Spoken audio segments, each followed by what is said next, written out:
Hey everyone, today I'm joined by Vince Pierri. Vince is a public speaking coach who specializes in helping high profile professionals deliver high impact talks. He has worked with industry leaders and helped them land speaking gigs at Google, HubSpot's Inbound, and Exit 5. And he has mastered the art of turning complex ideas into compelling, easy to remember presentations for their audiences. Now, I wanted to bring Vince on because so many agency owners, founders, experts are sitting on these valuable insights, but they struggle to communicate them effectively. So whether you are preparing for a big keynote or just want to improve how you pitch your ideas, Vince's insights will help you level up. In this episode, we discuss how to craft a talk that's both memorable and actionable, the biggest mistakes new speakers make and how to avoid them, how to develop a natural and engaging speaking style, and more. No one was asking for another community, but I've made one anyway. So, what's different? The dynamic agency community is designed around access rather than content. Access to peers who've done it before, access to experts who've designed solutions, access to resources that have been battle tested. And right now, the price for founding members is only $97 a year. Join today so your agency has immediate access to everything you need to grow. You can join at dynamicagency.community. And now, Vince Pierri. It's easier than ever to start an agency, but it's only getting harder to stand out and keep it alive. Join me as we explore the strategies agencies are using today to secure a better tomorrow. This is Agency Forward. What's the biggest mistake that first-time speakers make? Great question. The thing I've seen again and again and again with new speakers is that they spend, from my perception, way less time on the actual content and too much time on the delivery. Sometimes they don't spend enough time on either, but I think a lot of new speakers think public speaking is about stage presence. It is about confidence. It's about the energy you bring. All those things are good. But if you do not have content that is two things, one, just so ruthlessly clear in your own mind, and also very high value, and you know it's going to be high value, you are set up for failure every time. A lot of people, they put a deck together. There's not clear logical connections between each part of the talk. They practice it a couple times. They get up there and they go, why am I so nervous? And a lot of times the reason why they're nervous is nothing to do with, and we'll talk about this probably more as we go, but it has very little to do with being on stage in front of people. And it's way more nerves about the content itself, whether it's structured well and whether it's going to land. Right. And so, oh, man. So I guess if you had to break down the amount of time they spend doing like different stages of preparation, like just looking at the content versus actually rehearsing and making sure their delivery is good, how would you break that up?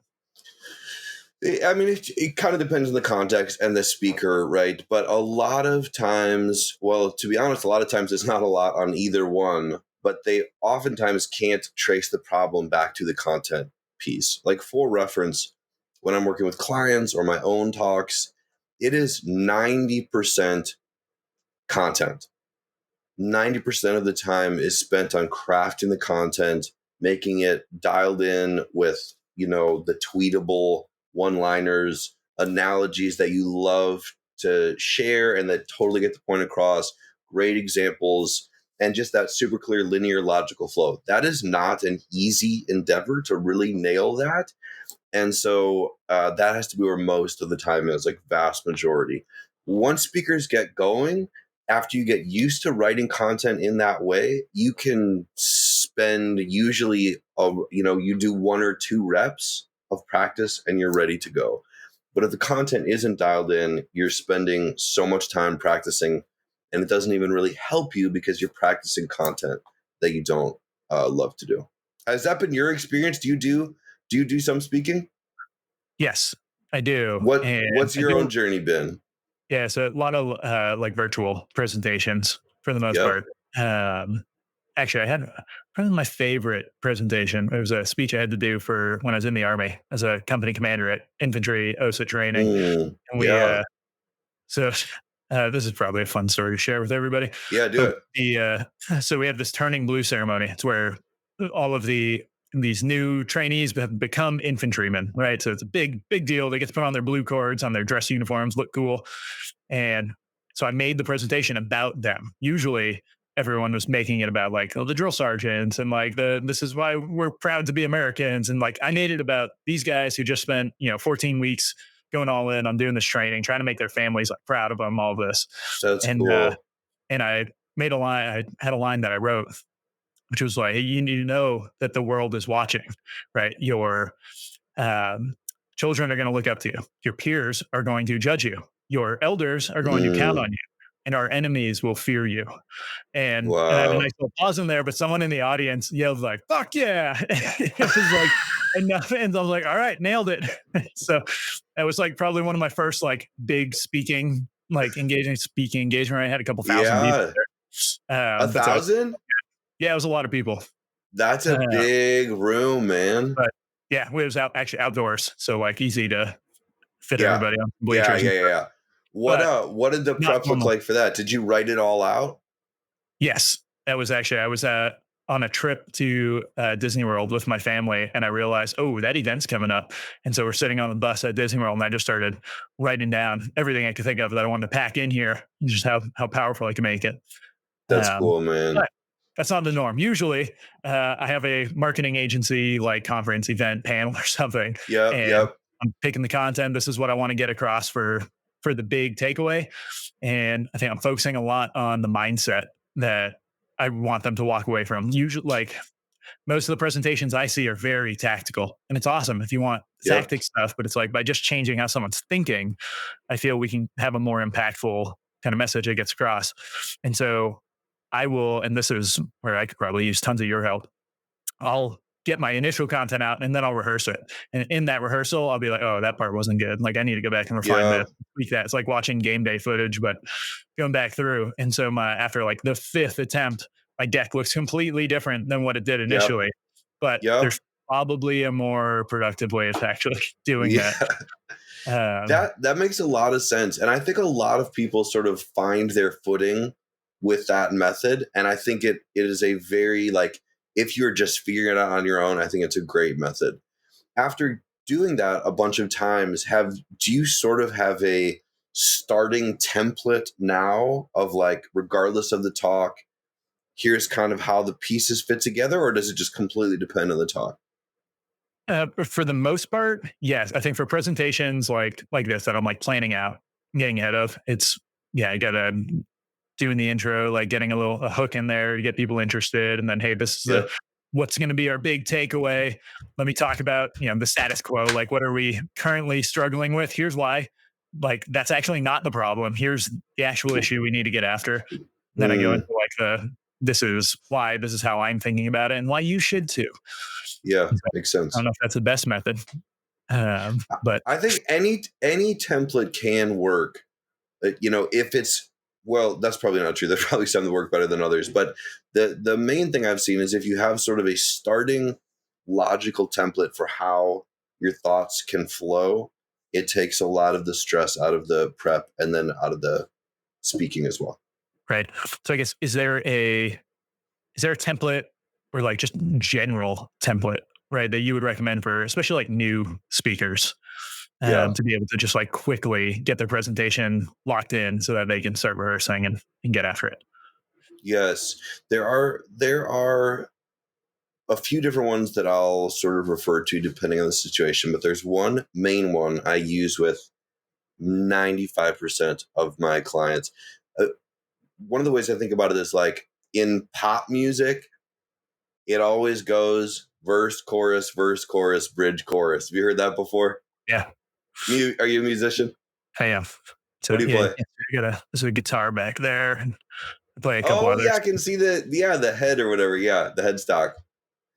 Yeah. So you've heard that, right? Yeah, So like there comes a point in every musician's life, sometimes when they're in high school and they're just starting, where they discover verse, chorus, bridge, chorus. And then once you hear it, you realize it is most songs on the radio.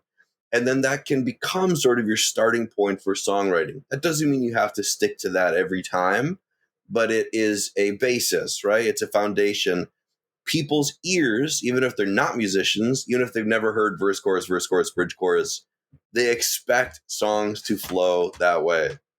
Even if they know nothing about songwriting, that's just what they expect. So this template that I use with clients is to me sort of the equivalent of that. If someone has never given a talk, but they're listening to a talk, this is, I think, sort of what they expect to hear. A lot of talks fall into it even if they don't know it, and a lot of talks fall into it on purpose because they've just seen it work. Now, there is like layers to this, the same way there's layers to pop songs. It's not just verse, chorus, bridge, chorus. There's other things baked in, like the chorus oftentimes has a lift, right? The chorus is in a higher vocal register than the verses. Usually the chord changes, how fast they're happening will change between verse and chorus. So everything I'm about to say, this is like the very, very basic, but then there's deeper layers of the framework. But essentially it's 4 T's: tension, trust building, teaching, takeaway. Tension, trust building, teaching, takeaway. So first, tension, that's essentially the hook. That is starting with a felt need of the audience.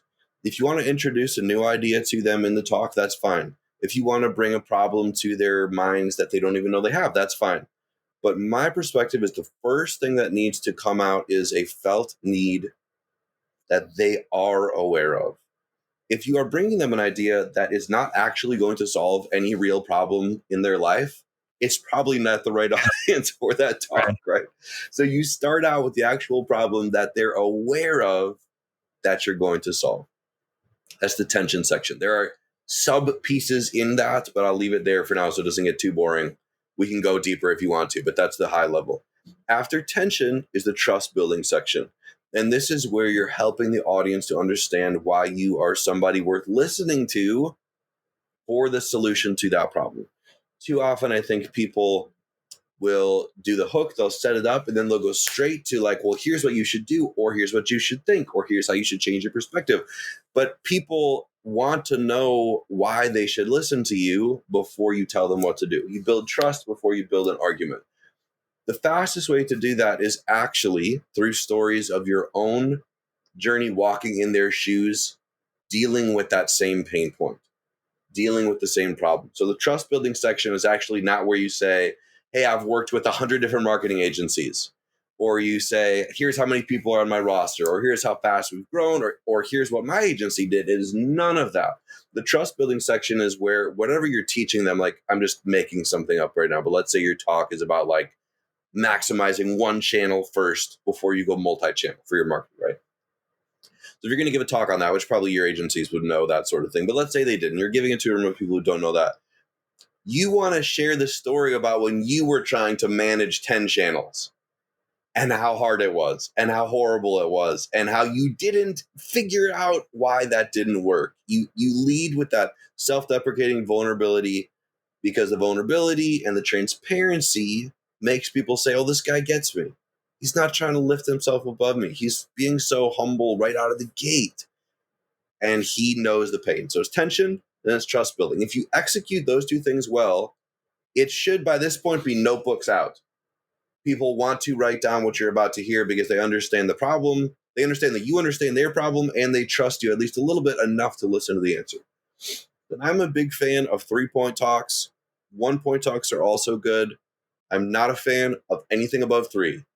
Because anything above 3, they're not going to remember it. And they're probably not going to remember the 3 even. So I love 1 ideally, but 3 works as well. So that's your teaching section. Tension, trust building, teaching. Take them through 1 to 3 points. There's, again, sub like pieces in here to like, how do I build a point? There are frameworks for that also to make points as sticky as possible. And then your takeaway at the end. For the takeaway, it can be a CTA. Obviously, you probably want to have a little bit of CTA in there always. But one of my favorite things for the CTA sort of close is to tell a story about somebody who is not you, somebody else, who used those same 3 teaching points, and it made all the difference for them. If you end with a story about somebody else, it sort of puts someone vicariously on behalf of the audience, like in that hero position, right? Another marketing principle, like the company is not the hero, the customer is the hero. It's the same thing with speaking. You want to end with the audience as the hero, that they don't end with, okay, Chris has all these great ideas that led to Chris having all the success. It ends with somebody else did this and they leveled up or found breakthrough or whatever it is. If you can end with an inspirational story about someone applying those points, then it ends upbeat and hopeful and uplifting and like ready to run with it. Yeah. I want to go back to trust building real quick. I Yeah, see go. a lot of presenters will have like a slide, quick bio slide, right? That shows them and it's like all of their awards and like different things stacked up. Would you, obviously that can have its value. I don't want to write anything off entirely. But would you say it's probably more powerful to actually have the stories related to the problem and how you conquered that problem over just listing all of your, accolades? Let me ask you a question, Chris. How do you feel in that moment when that slide pops up as an audience member?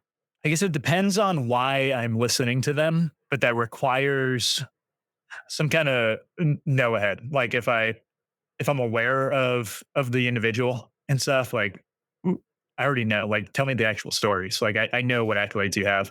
If I have no idea who this person is, I'd probably still like to hear the stories over just seeing their like whatever awards they've won. But at the same time, I was like, if you can just give me a quick snapshot of all these awards, and like we don't necessarily spend a ton of time there, but like I know you've actually achieved what you say you're doing. That could be, I think, super valuable as well. Yeah. Obviously, different perspectives on this, but my take is if people know you and they know your background, they know the awards, and you earn some points by not putting them on the screen. I just don't like the pros are not like everyone. I'm trying to think of someone like non-controversial. I mean, like a Simon Sinek is not going to get on stage and be like, here's all the awards I've won. Like, he's a pro. He's not going to be like, I'm Simon Sinek, New York Times bestselling author. So to me, you immediately put yourself in the amateur league when you walk up there and say all the awards. And if people know you've won awards, they're going to be impressed that you didn't put them up there. If people have no clue who you are, I think it just turns them off even more. If you're like, let me tell you my resume. Who cares? Like, anybody can win any award for anything. To me, the talk should stand on the strength of the argument. Now, in the argument, you should have some proof that it works, that whatever you're saying works. But you don't even have to tell your own story at any point if there's enough other ways to prove that it works. If you have marketing principles that work, and you in your talk are pushing these principles and you share them working for other people, that's going to be more compelling than saying this worked for me and my company or my work, whatever. That's my take. Not everyone might agree with that, but I think it's very noob, to use a millennial word. Yeah, from like a value first type mentality, right? Like, why would we not just focus on giving them as much value in this presentation as we can? And that doesn't necessarily require us showing off all our accolades. Yeah. If they like the ideas, your resume won't matter. If they don't like the ideas, your resume won't matter. They're not going to be like, wow, that was really boring and didn't help me, but he won some awards, so I'll just do it. Right. So I guess as you're building out the talk and you've got the initial like topic that you want to be working on, how do you kind of filter out some of the garbage from that could go into this presentation, right? What's the Yeah. initial like self check so that you can speed up that content creation process? That is such a good question. Such a good question. So many people, they sit down to write their talk and they put everything down on the piece of paper and then they have no filter for like what should make it in and what should not make it in. And a lot of times it's not just they don't have a filter, but they have an impulse to put things in that shouldn't be there. For example, everybody often feels like I got to prove myself on some level. So I'm going to say a bunch of things that are just like sort of industry standard best practices or cutting edge things. I just want them to know that I know, right? Even though they kind of already know, I just want them to know that I know. So the filter, there's a few different like frameworks I use of how to think about this, but it's essentially, if you picture like the 3-circle Venn diagram, your content should all be 1, solving that pain point, 2, somewhere you've actually lived it, so it's authentic and it's not just good in theory, and then 3, unique to you, unique to Chris. It should be only stuff that you say. Now, there's obviously, it's very few things that like only you say, but if someone can Google and find the exact same thing you're sharing, there's no point. So for it to be unique to you, generally you have to go with some things that are at least a little bit controversial, a little bit spicy, a little bit like not everybody is going to agree with you. If everybody agrees, they probably are only agreeing because they already knew. There should be at least some people who are like, I don't know about that. Does that work? Blah, blah, blah, blah, blah, blah, blah. So in the center of those 3 circles should be everything you say. Solving a pain point, something you've lived where you have expertise, and then also something that's at least a little bit spicy in its take. If you have still too much content, then the next, and it could go in either order, really, you could do either one. But the other thing I like to do is to ask yourself, who is one real person who I love who could attend this sort of event? Someone I know, someone I'm friends with, someone I care about, someone I'm not trying to sell anything to, somebody, somebody I'm not trying to win over. They're already my friend, but maybe they're a little earlier on in the journey and they'd be going to this sort of event to learn. And you picture yourself getting a beer or getting a coffee and them saying, Chris, here's my problem. Tell me the top 3 things I need to know. What would you tell that person you loved if you could only tell them 3 things? That is almost always your most important 3 things and the highest value things to share with a room full of people. That rule of like one real person makes it the highest value stuff. If you try to write content for a general crowd, you end up writing a general talk. You end up writing a generic talk. But if you force yourself to say, no, who's a real person? What does that person need to know? It will often take you in a completely different and much higher value direction than what you would have come up with just by yourself. Right. Fair. So I guess the next question is, how do you now take that and deliver it in a way that's memorable? Right. So that, like, you already alluded to this, like, you want 3 because no one's going to remember anything more than that. Right. That's standard marketing. 1, 2, 3, many. But it's a good chance they're not even going to remember those 3. They might have 1 takeaway. How can you increase the odds that they're actually going to leave there saying, remember that? 100%. This is another thing that there are some really solid, actionable, repeatable frameworks to do to make your points sticky and memorable. And it's the kind of thing, it's like the verse chorus thing. It's the next layer down. It's like once you hear enough songs that the chorus is like a soaring, vocals go up a register, you hear that enough times. And then when you're songwriting, you're like, that's what makes it have energy, is when the vocals go up. There's no playbook that like says that's a rule, but you hear it enough times and you're like, oh, that just works. So making points memorable is the same thing. Once you see some of these frameworks, you're like, this is everywhere. So what I use it, I'm sure other ones that work just as well, but I use this 3 C's one. This is for every point. So you use all 3 of these C's for each point that you want to drive home. Every point you want to be remembered, use these 3. And they're essentially designed to take somebody on the journey from the abstract concept to the hyper concrete, like what does this look like in day-to-day lived in the trenches. So at the abstract level, the first thing you do is a punchy, tweetable one-liner that summarizes the idea you're going to drive into their brains. I'll use a real example. I'm working with a client right now who is a UX researcher. You're familiar with that field? Like, so he's got a team of people who do UX research to see what's the user experience of the app, whatever. Right? So he's speaking to a conference of all UX researchers, and there's endless. I know there's such a niche fields and niche conferences, right? So he's speaking to this room, and his whole thing is that most UX researchers are really good at research, not always so great at packaging the research for the stakeholders they're bringing it to, right? So that's the point. Now, what I just said, I said the point, but I haven't used those C's yet. I haven't used them in a memorable way. So the first thing is, how do we say that in a punchy, memorable way? So I'm probably going too deep now, but there's even a framework for how to write the one-liner. But the one we came up with was 20% of your job is understanding the study. 80% of your job is understanding the stakeholder. 20% is understanding the study. 80% is understanding the stakeholder. It's got some repetition. It's got some contrast. You're contrasting what most people think with what he's saying. It's tweetable. It's portable. It's memorable, especially in that crowd. Like for a marketer, maybe they're like, I don't know, whatever. But for a researcher, it's like, whoa, that's like heavy hitting, because I thought 100% of my job was understanding the study. 20% of your job is understanding the study.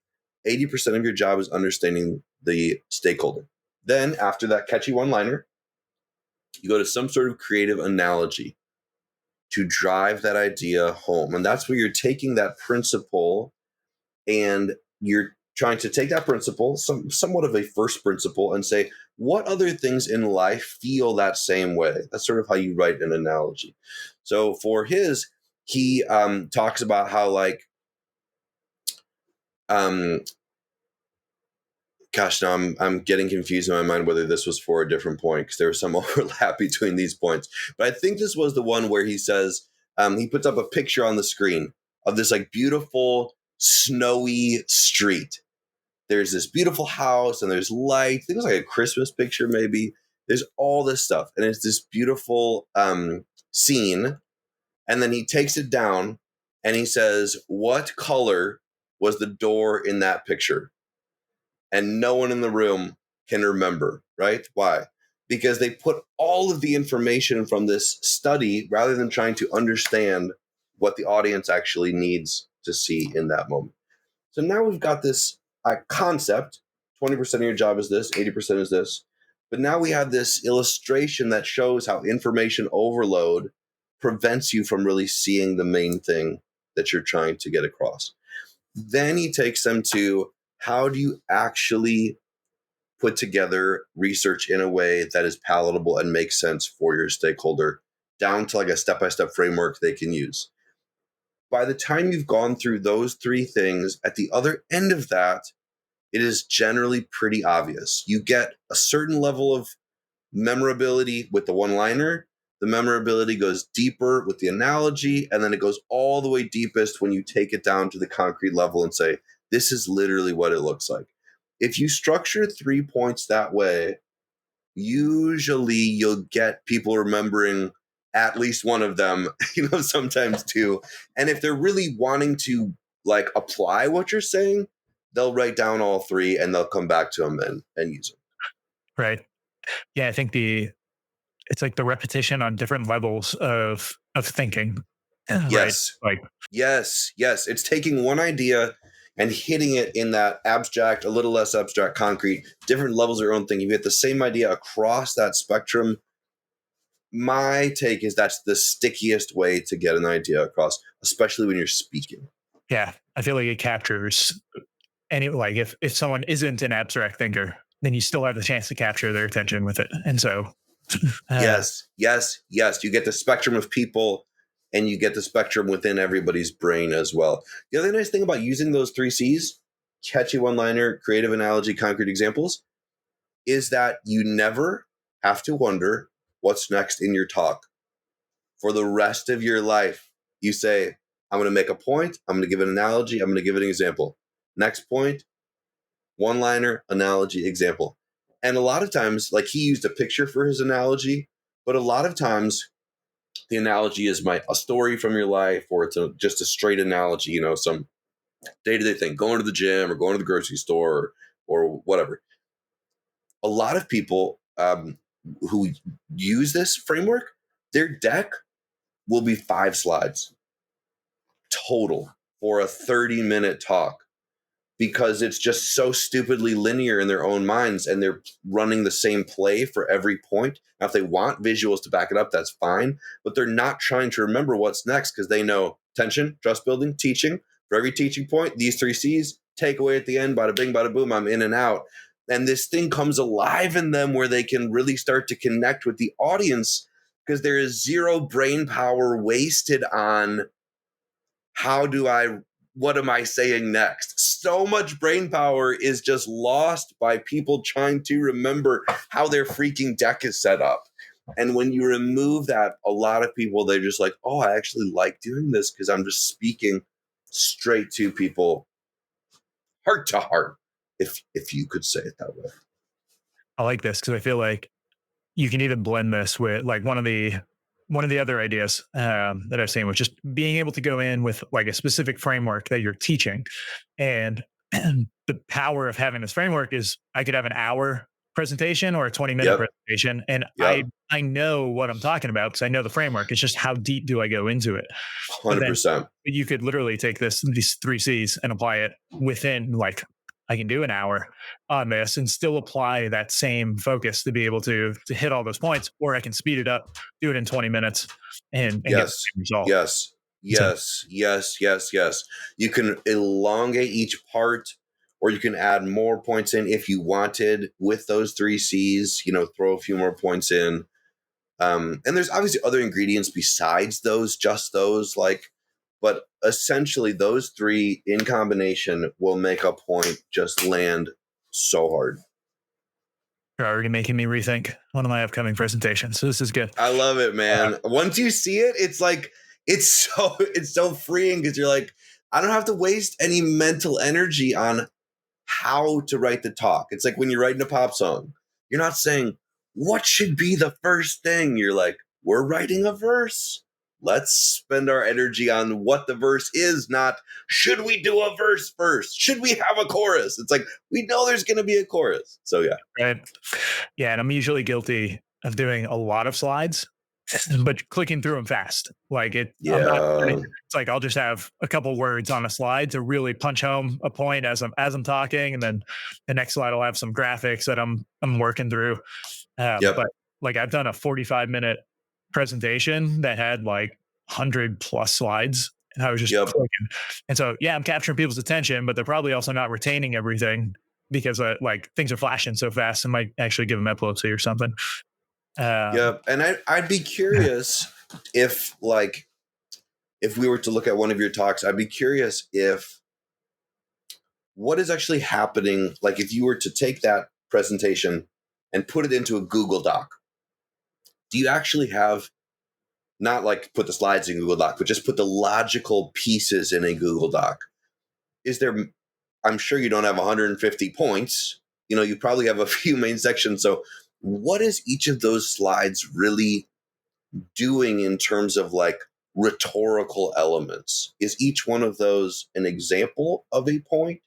Are you just giving yourself little sentence triggers for how to explain a point? Because a lot of times when you start giving yourself more simple frameworks, you feel less of a need. It's not even that you're training yourself off the slides. It's you just feel less of a need because you're like, I'm going to make a point. I'm going to explain it. I'm going to do this fun analogy. I'm going to give them some examples. Wait, why did I need all those slides before? You know what I mean? Yeah. So as we start to line this down, what would you say is like one of the most underrated skills for someone getting into speaking? I'm probably a broken record now, but to me, it is all about content. It is content creation. I have seen first-time speakers give presentations, literally first talk, to hundreds of people with no notes and feel pretty confident. Because, again, they're just like, I understand how my content works. I understand every single part. Why do I need notes? Why do I need a deck? I just know what I'm doing. And they get up there and they feel great. And it is not because they're more confident people. It's because they wrote content that's easier for them to remember. Like, here's another way to think about it. If I, Chris, threw you in front of 1,000 people, like you've already spoken in front of 1,000 people, but you're speaking in front of 1,000 people. And I was like, I want you to tell them like where you're from and like the favorite part of your time in high school. I just go up and do it. Like, I don't need to prepare for this. I know this. You might be a little nervous, but you're like, yeah, I want, what was that for you? Hit me with the questions again. Like when you were in high school, what was your favorite part? Was it a sport? Were you on a team you loved or a club you were in? What was the best part of high school? I was on a cross country ski team. And what did you like about it? Co-captain with a couple close friends, and we just traveled around. It was our life for that That's period cool. of time. We were on a Mainware sports team. And so we traveled around New England, around the United States, doing different events, racing, stuff like that. And so competitive. Yeah. Traveling competitive cross country. Which was awesome when I went to Japan with the Army, because they had this regimental ski race. And so we're just random story time here. I love it. Go. They threw out at the end, they're like, if you guys want to participate, you can and stuff, but we're going to start you way in the back so you don't kind of interfere. And so talking to the other Americans who were back there with us, I'm like, I don't think they know that I was on a national circuit racing. And so everybody's like, you should just go for it. And so I went all out in this race. First time seeing the course, first time, like I'm in Japan, right, skiing, but I finished in the top 15 of their regiment. Out of how many? I don't know, hundreds. Oh my gosh! Regiment for them was probably like 1,000 plus. But when we finished, and so I get all the soldiers were talking. I didn't understand what they were saying, but they were all talking about it because apparently, so the night before there was a party that they had for us, and I consumed a lot of alcohol at this event, but was fine the next day for this race. And so like they couldn't believe that I could consume that much and still show up and race and do that well. And so they assumed like all Americans are just built this way. And it was like, no, it's because I was like early 20s and in the infantry. And so like, but yeah. I love that. Okay, that is like such a perfect case study of what I'm talking about. Like you told that story with zero preparation. I was laughing like half the time. You were using hand motions. You were smiling. If there had been 1,000 people watching, 1,000 people would have been engaged. And you did it with zero preparation. Why? Because you knew that content. You knew that story. It was inside you. I think anybody can write a talk that feels that way from start to finish. I just know this. It's inside me. And almost nobody learns the tools to write a talk that feels that way for them from start to finish. Right. And I think anybody can. And when you do, all of a sudden you become a completely different communicator. And you show up different, your presence is different, your energy is different. Not because you like worked on your hand motions or you like, did a bunch of power poses beforehand. Like there's so much snake oil public speaking stuff that's like, do these weird mantras or like yelling at yourself in the mirror. Yeah, doing it. It's like such BS. It's like so crazy. When to me, the thing I've just seen work is like when you know what you're saying, why you're saying it, and you're excited to say it, delivery 95% of the time just takes care of itself. And now I have a story out there for the world that I'm sure the U.S. Army is proud of. There you go. Yeah. It's like what a picture of Americans to the world. It's like a caricature. Yeah, there's plenty of stories from that trip that I can say for off air. But so I got two more questions for you. The first one being, what book do you recommend every agency owner should read? What book every agency owner should read? Man, I am not a marketing guy so much. So I don't know. I don't think I've ever even read a marketing book. I've never read any book ever. Ever. Period. No. You said agency owner? Sure. We can generalize it too. What book do you recommend? Any like someone getting into presentations? Oh, like speaking? Sure. So yeah, someone who wants to be able to get on stage. I will say there is a book called Communicating for a Change. Communicating for a Change by a guy named Andy Stanley. That book is written for a religious context. It is like for preachers, but it is the most fundamental principles of communication book I've ever read. And I know business people who read it just to learn communication. So that's one good one. I mean, yeah, I think I'll leave it there. Yeah. Sure. Last question. Where can people find you? LinkedIn is the place. I'm a stereotypical LinkedIn. I had a website. I ended up just killing it. I'm like, I don't even need this guy. Everything I do is on LinkedIn all the time. So yeah, find me on LinkedIn. I'm there all day, every day, DMing, and I will respond very quickly if anybody wants to chat about whatever. Awesome. All right. Well, Vince, thanks for joining. Chris, thanks for having me, man. It was a blast. You got a great pod, and I'm sure we'll chat soon. That's the show, everyone. You can leave a rating and review, or you can do something that benefits you. Click the link in the show notes to subscribe to Agency Forward on Substack. You'll get weekly content, resources, and links from around the internet to help you drive your agency forward.